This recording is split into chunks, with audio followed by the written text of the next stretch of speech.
Hello everyone. मैं आपका अपना दोस्त धर्मेंद्र कुमार और आज के वीडियो लेसन में अपन बात करेंगे परागण पार्ट 2। एनसीईआरटी एक्सप्लेनेशन सीरीज देख रहे थे, दूसरा चैप्टर 12th क्लास का अपन डिस्कस कर रहे थे। पांचवा लेसन है आज के सेशन में। परागण के बारे में अपन ने लास्ट वीडियो लेसन में डिस्कस किया था कि एक ऐसी प्रोसेस है जिसमें नर जो पार्ट है, नर जो लैंगिक संरचना से जो परागकोश है वहां से जो परागकण निकलता है, मादा की जो वर्तिकाग्र है वहां तक जो ट्रांसफर होता है, उस ट्रांसफर की प्रोसेस को, प्रक्रिया को अपन बोलते हैं परागण। ठीक है। अब परागण जो होता है उसके बारे में भी अपन ने बात की थी कि दो प्रकार से जो इसके जो माध्यम है वो दो प्रकार से इसके कारक हैं। एक तो जीवीय होता है और दूसरा अजीवीय होता है। ठीक है, जीवीय और अजीवीय, जिसमें जीवीय में जीवित जो जीव है वो परागकण को ट्रांसफर करते हैं और अजीवीय में जल और जो अपन ने हवा की बात की थी, वायु की बात की थी, वो करते हैं। उसके अलावा अपन ने परागण के कुछ टाइप्स भी देखे थे, जिसमें स्व की अपन ने बात की थी। मतलब एक ही पुष्प के जो जो वर्तिकाग्र है और जो परागकण है वो एक ही पुष्प के होते हैं, दूसरे के नहीं होते हैं। ठीक है, तो वो अपन ने देखा था। स्व की अपन ने बात की थी, विषम की भी अपन बात करते हैं। तो तीन प्रकार अपन ने वहां से डिस्कस किए थे।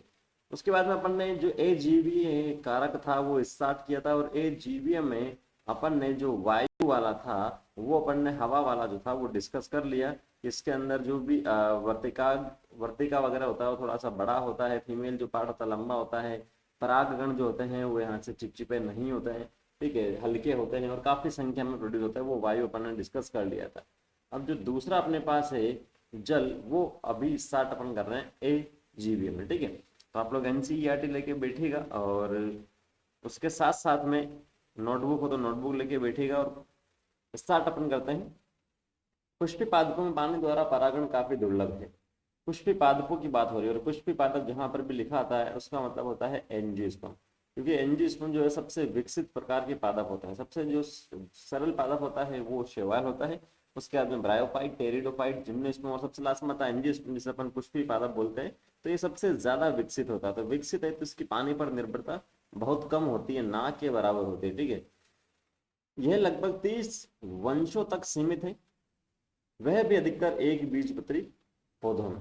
इसके विपरीत आप स्मरण करें कि निम्न पादप जैसे एल्गी, ब्रायोफाइट, टेरिडोफाइट आदि के नर युग्मकों के परिवहन या संचार का नियमित साधन जल ही है। तो ये अपन ने पादप जगत के अंदर पढ़ा था, अगर आपने पढ़ रखा है तो आपको आना चाहिए कि जो एल्गी है, शैवाल जिसे अपन बोलते हैं, ब्रायोफाइट और टेरिडोफाइट जो है, ठीक है, ब्रायो और जो टेरिडोफाइट के जो भी पादप आते हैं यहाँ पर, उनकी कहीं ना कहीं जल पर निर्भरता होती है। ठीक है, जल पर ये निर्भर करते हैं। ये विश्वास किया जाता है कि कुछ ब्रायोफाइट एवं टेरिडोफाइट का विस्तार केवल इसीलिए सीमित है क्योंकि नर युग्मकों के परिवहन एवं निषेचन हेतु जल की क्या है, आवश्यकता होती है। अगर जल की आवश्यकता नहीं होगी तो हो सकता है कि जो टेरिडोफाइट और ब्रायोफाइट है उनका भी काफी डोमिनेंसी रहे, मतलब प्रभावितता रहे, लेकिन जल की निर्भरता इसलिए ये ज्यादा प्रभावित नहीं है। जल परागित पादपों के कुछ उदाहरण वेलिस्नेरिया, जहां पर भी एग्जाम्पल लिखा है बालक और बालिकाओं, एग्जाम्पल आप एक जगह नोट कर लीजिए साइड में, जैसे एनसीईआरटी है तो इसके साइड में नोट कर लीजिएगा। वेलिस्नेरिया यहाँ पर हो गया। ठीक है, क्योंकि इतनी बड़ी थ्योरी में कुछ ऐसी चीजें हैं जो एक बार में आपको याद हो जाएगी तो पूरा पढ़ने की जरूरत ना पड़े, तो ऐसे ही बनते हैं शॉर्ट नोट्स। वेलिस्नेरिया का जो एग्जाम्पल है वो आप नोट कर लीजिए। हाइड्रीला जो है उसे भी आप नोट कर लीजिए। ठीक है, वेलिस्नेरिया और हाइड्रीला दो पादप एनसीईआरटी में उतार गए जो क्या है, ताजे पानी में उगते हैं और अनेकों समुद्री, ये अपने पास है फ्रेश वाटर, ताजे पानी में उगते हैं। ठीक है, और बाकी जो मरीन या समुद्री घासों की बात हुई, जैसे जूस्टरा, जूस्टरा इसे भी आप साइड में लिख लीजिए, जूस्टरा हिंदी या इंग्लिश में, तो ये अपने पास मरीन है या जो सी वाटर है उसके अंदर मिलता है, समुद्री पानी में मिलता है। ये कुछ ऐसे पादप है जिसमें क्या होता है, जल परागण होता है। ठीक है, क्या होता है, जल परागण होता है। सभी जलीय पौधे जल को परागण के लिए उपयोग में नहीं लिए जाते हैं। तो ये जल परागित पादप है, लेकिन क्या सभी जलीय पादपों में जल परागण होता है, तो इसका आंसर है नहीं। सभी जलीय पादप में, मतलब जल में उगने वाले जो पादप है वो जल परागित नहीं होते हैं। जैसे कुछ एग्जाम्पल की मैं बात करूँ, जैसे ये अपने पास पानी है, ठीक है, ये जल है, इस प्रकार से ये जल है। अब ये जल है तो इसकी कुछ पादप ऐसे हैं कि जो इस जल के नीचे होंगे। ठीक है, कुछ ऐसे होंगे कि जो मूल वगैरह वो जल के नीचे है लेकिन बाकी पार्ट इसके क्या है, ऊपर है। ठीक है, तो अगर ये जल के नीचे है, या कुछ ऐसे पादप भी होंगे कि जो जल की सतह तक ग्रोथ करेंगे। ठीक है, तो अगर ये जल के नीचे है या जल की सतह पर है तब तो क्या होगा, जल परागण होने के चांसेस है। जैसे यहाँ से एक पादप और सपोज कर लो यहाँ है, तो इसके जो परागकण है वो एक पादप से दूसरे पादप में ये ट्रांसफर हो जाएंगे, तो ये जल परागित है। लेकिन कुछ ऐसे हैं जो जल की सतह से ऊपर जा रहे हैं, तो ऊपर तो जल का पहुंचना पॉसिबल नहीं है, तो यहाँ पर ये क्या हो सकता है, वायु परागित हो सकता है, या जो जीवीय माध्यम से कीट परागण की अपन बात करें वो यहाँ पर हो सकता है। तो ऐसा नहीं है कि जो जलीय जीव होते हैं वो हमेशा क्या होंगे, जल परागित ही होंगे। तो अब देखते हैं एनसीईआरटी वाले क्या कहना चाह रहे हैं, इतना सा आप समझ सकते हैं। सभी जलीय पौधे जल को परागण के लिए उपयोग में नहीं लाते हैं। अधिकांश जलीय पौधे जैसे वाटर हाइसिंथ, इसे भी आप लोग लिखते चलेंगे, वाटर हाइसिंथ जल कुंभी जिसे अपन ने पढ़ा था फर्स्ट चैप्टर में, ठीक है, टेरर ऑफ बंगाल जिसे बोला था, और वाटर लिली, वाटर हाइसिंथ और वाटर लिली जिसे अपन ने बोला है मुकुदनी, पानी की सतह पर होते हैं। तो मतलब जैसा भी मैंने आपको बताया था, ये इस प्रकार से कुछ पानी है, तो सतह यहाँ पर कहीं है, ये सपोज कर लो ये वाली सतह है, ठीक। और इनका परागण कीटों और वायु से होता है, जैसा कि अधिकतर थलीय पादपों में होता है, ठीक है। एक प्रकार के जलीय परागण में मादा पुष्प एक लंबे डंठल द्वारा जल की सतह पर आ जाते हैं, और नर पुष्प या परागकण पानी की सतह पर अवमुक्त हो जाते। तो पहले मैंने बताया था कि अगर इस प्रकार से है, जल के अंदर है, तो यहाँ पर ये जो नर है वो आ जाएगा, पानी में फ्री हो जाएगा और ये इसे पकड़ लेगा। कुछ उदाहरण में आप बात हो रही है वेलिस्नेरिया, बेलिस्नेरिया इसने लिखा है, बाकी है वेलिस्नेरिया, ठीक है, वेलिस्नेरिया जैसा अभी ऊपर बात हो रही थी। और वेलिस्नेरिया जो है वो लंबे डंठल के साथ जल धाराओं में निष्क्रिय रूप से बहते हैं, ठीक है। तो ये जो फिगर अपने को दे रखा है, जो डायग्राम दे रखा है, ये अपने पास क्या है, वेलिस्नेरिया का ही डायग्राम है। और ये मादा पुष्प यहाँ से बता रखे हैं, लंबे डंठल इसके अंदर बता रखे हैं, ठीक है। तो ये नर पुष्प है, इसमें इस प्रकार से मादा पुष्प बता रखा है, वर्तिकाग्र जो है ये अपने को यहाँ पर बता रखा है। सिंपल सा ध्यान रखना, ज्यादा कुछ भी नहीं इसके अंदर, इस प्रकार का डायग्राम आता है, तो ये वेलिस्नेरिया का है, ठीक है। चित्र 2.11a, इनमें से कुछ एक संयोगात्मक रूप से मादा पुष्प में वर्तिकाग्र तक पहुंच जाता है, तो जो परागकण अगर यहाँ पर पहुंच जाते हैं, ठीक है, तो क्या हो जाएगा, निषेचन हो जाएगा। एक अन्य समूह के जलीय परागण वाले पादपों जैसे कि समुद्री घास या सी ग्रास जिसे अपन बोलते हैं, मादा पुष्प जल की सतह के नीचे पानी में होते हैं। तो जैसे ये अपने पास जल था, ये जल है अपने पास, तो जो ये पानी की सतह के नीचे होंगे, और पराग कणों को जल के अंदर ही अवमुक्त किया जाता है। इस प्रकार की बहुत सारी प्रजातियों के पराग कण लंबे फीते जैसे होते हैं। तो ये आपको ध्यान में रखना है कि जो पानी की सतह के नीचे मिलते हैं पादप, उसमें क्या होता है, जो पराग कण होते हैं वो कैसे होते हैं, लंबे होते हैं, फीते जैसे होते हैं, तथा जल के भीतर, ये हो गया, ठीक है, तथा जल के भीतर, कहाँ गया, तो जल के भीतर निष्क्रिय रूप से बहते हैं। इनमें से कुछ एक वर्तिकाग्र तक पहुंच जाते हैं और परागण पूरा होता है। जल परागित अधिकतर प्रजातियों के में पराग कणों को पानी के भीतर गीले श्लेष्म आवरण द्वारा संरक्षित रखते हैं, ठीक है। तो जल परागित जो अधिकतर जातियां हैं, तो ये जो परागकण है उसे किस प्रकार से सुरक्षित रखते हैं कि भाई जल है तो उसमें तो खराब हो सकता है, तो उसके जो परागकण है उसके चारों तरफ क्या होता है, सलेष्मा होती है, सलेष्मा का आवरण होता है, म्यूकस आवरण होता है यहाँ पर इस प्रकार से, ठीक है। ये सलेष्मा आवरण होता है जिसे क्या करता है, प्रोटेक्ट करके रखता है हल्का सा।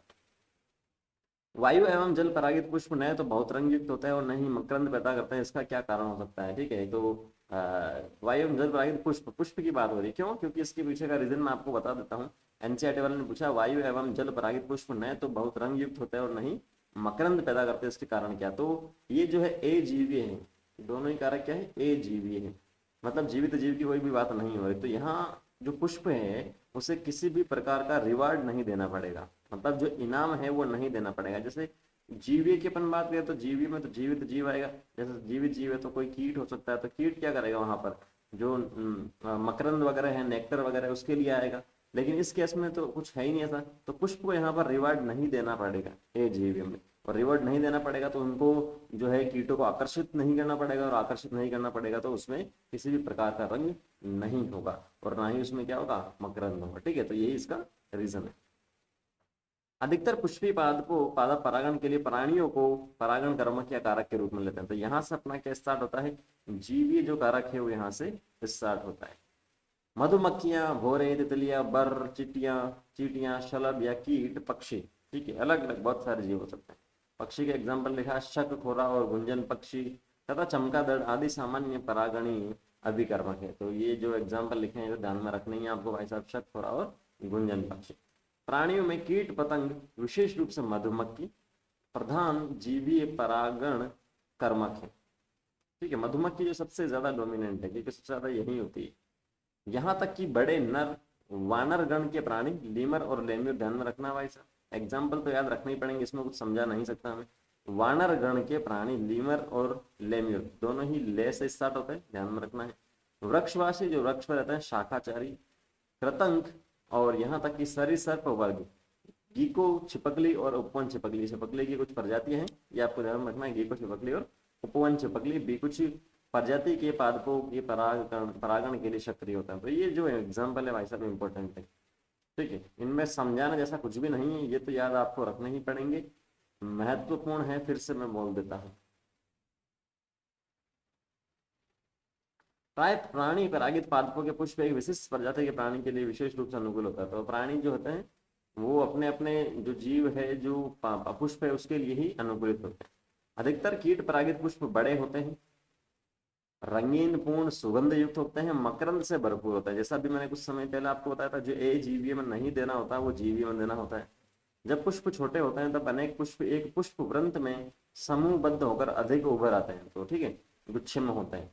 प्राणी रंगों एवं अथवा सुगंध के कारण पुष्पों की ओर आकर्षित होते हैं। तो जो प्राणी है, जब उनको कलरफुल पार्ट दिखेगा या जो खुशबू आएगी उसकी वजह से वहां पर अट्रैक्ट होंगे, आकर्षित होंगे। कुछ कुछ ऐसे पुष्प भी होते हैं जो क्या होता है, शूडो कपलेशन बोलते हैं जिसे, शूडो कपलेशन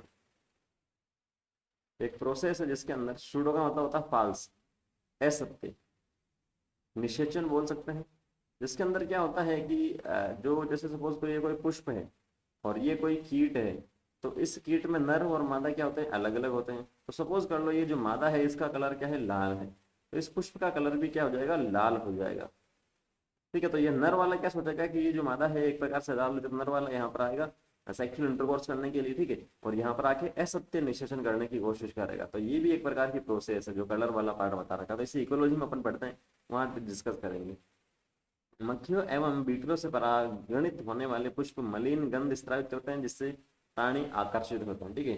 तो बीटल जो है एक प्रकार के ऑर्थ्रोपोडा के ही मेंबर है, कीटों के ही एक प्रकार सदस्य हैं।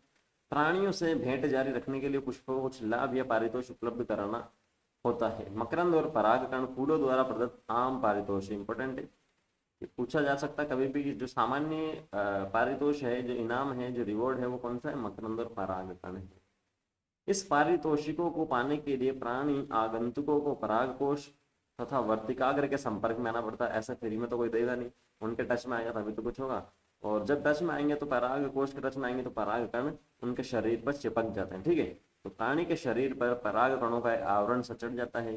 जो प्राणी परागित फूलों में प्राय चिपचिपा होता है, तो परागकण यहाँ पर चिपचिपा होता है, जबकि ए जीबीए में अपन ने बात की वहां चिपचिपा नहीं होते। जब परागकणों से लिप्त प्राणी वर्तिकाग्र के संपर्क में आता है तो ये परागकण पूरा करते हैं, परागण पूरा करते हैं, ठीक है। तो जब दूसरे पुष्प के कांटेक्ट में आता है तो वहां जो कुछ परागकण है वो चिपक जाते हैं, उतर जाते हैं जीव से, ठीक है। कुछ पुष्प प्रजातियों में ये पुरस्कार अंडा देने की सुरक्षित जगह के रूप में होता है। मतलब कुछ पुष्प ऐसे होते हैं जो काफी बड़े होते हैं और वहां जो दूसरे जीव हैं, जो कारक है, वो वहां पर अंडा दे सकते हैं, ऐसी सुविधा देता है। तो ये भी एक प्रकार का इनाम ही, बोले तू मेरा काम कर दे मैं तेरा काम कर दूंगा। एक उदाहरण क्या है, एमोर्फोफेलस, इंपॉर्टेंट है, हाईलाइट कर रखा है मैंने। एमोर्फोफेलस का लंबोत्तर पुष्प पुष्प जो होता है लगभग 6 फीट ऊंचा होता है। ठीक ऐसा ही एक सह संबंध शलभ की एक प्रजाति तथा युक्का पादप के बीच होता है, जहाँ दोनों ही प्रजाति शलभ एवं पादप बिना एक दूसरे के बिना अपना जीवन चक्र पूरा नहीं कर सकते हैं, ठीक है। तो ये जो एग्जाम्पल लिखे हैं इंपॉर्टेंट है। एमोर्फोफिलस जो है उसका खुद का पुष्प क्या होता है, 6 फीट लंबा होता है, कुछ इस प्रकार से पुष्प है। तो जो कीट आएगा यहाँ पर वो क्या करेगा, इसके अंदर अंडा दे सकता है, जो भी जीव आएगा तो अंडे को सुरक्षा मिल जाएगी और इस पुष्प का क्या हो जाएगा, परागण यहाँ से हो जाएगा। ठीक ऐसा ही संबंध मिलता है किसके अंदर, शलभ की एक प्रजाति और युक्का पादप। शलभ जो एक प्रकार का कीट ही है और युक्का पादप के बीच में मिलता है। इसे भी अपन डिटेल से पढ़ते हैं इकोलॉजी में, अभी केवल एग्जाम्पल ध्यान में रखना, जहां दोनों प्रजाति एक दूसरे के बिना अधूरी है, ठीक है। इसमें शलभ जो होता है अपने अंडे पुष्प के अंडाशय के कोष्ठक में देता है। जैसे ये पुष्प का अंडाशय कुछ इस प्रकार से होता है, वर्तिका, अग्र वर्तिका और ये अंडाशय, तो यहाँ दे देगा कुछ कोष्ठक जो बताया था, अंडाशय के बीच में जो केविटी होती है, गुहा होती है, उसे ही बोलते हैं। जबकि इसके बदले में वह शलभ द्वारा परागित होता है, तो अंडे दे देगा और वहां से परागण उसका कर देगा। शलभ का लार्वा अंडे से बाहर आता है तब बीज विकसित होना प्रारंभ होता है। जब बीज, जब तो अंडाशय के अंदर जब बीज बनते हैं तो ये शलभ का लार्वा यहाँ से बाहर आ जाता है ताकि फल के अंदर ना रहे। क्यों ना निम्नलिखित पादपों के पुष्पों का अवलोकन करें, जैसे खीरा, आम, पीपल, धनिया, पपीता, प्याज, लोबिया, कपास, तंबाकू, गुलाब। ये जो पादप दे रखा है तो इनमें आप अवलोकन कर सकते हैं और पता कर सकते हैं कि परागण कैसे होता है। ठीक है, और कमेंट करके मुझे भी बताइएगा कि इनमें जो होता है परागण कैसा होता है। ठीक है, तो ये कुछ भी नहीं है इसके अंदर, इस पैराग्राफ में कुछ भी नहीं है। ठीक है, तो ये यहाँ तक आज के सेशन में अपन करेंगे। आप अगर कर सकते हैं तो पता कीजिएगा इनका, नहीं तो मैं आपको बताऊंगा नेक्स्ट वीडियो में कि इनका क्या है और क्या नहीं है। ठीक है, जो पता करेगा उसी से पता चलेगा कि मुझे हाँ ये पढ़ाई कर रहा है बालक और नहीं कर रखा है। ठीक है, कोशिश कर रहा है या अपनी तरफ से नहीं कर रहा है। ठीक है, तो वही प्रजनन जो युक्ति है वो नेक्स्ट वीडियो लेसन में देखेंगे। अभी जीवी और जो ए जीवी कारक थे, माध्यम थे, वो यहाँ पर कंप्लीट होते हैं, क्योंकि परागण एक लंबा टॉपिक है। इसे नेक्स्ट वीडियो लेसन में अपन परागण को कंप्लीट कर देंगे और उसके बाद में चैप्टर को भी अपन जल्द से जल्द कंप्लीट करेंगे। सो कोई डाउट है तो कमेंट कीजिए, और इंस्टाग्राम पर धर्मेंद्र कुमार से मैं आपको मिलूंगा। वहाँ आप अपने डाउट की पिक्चर मुझे भेज सकते हैं, मुझसे वहाँ आप जुड़ सकते हैं, बात कर सकते हैं। वहाँ सर्च कीजिए धर्मेंद्र कुमार से। Thank you, all the very best.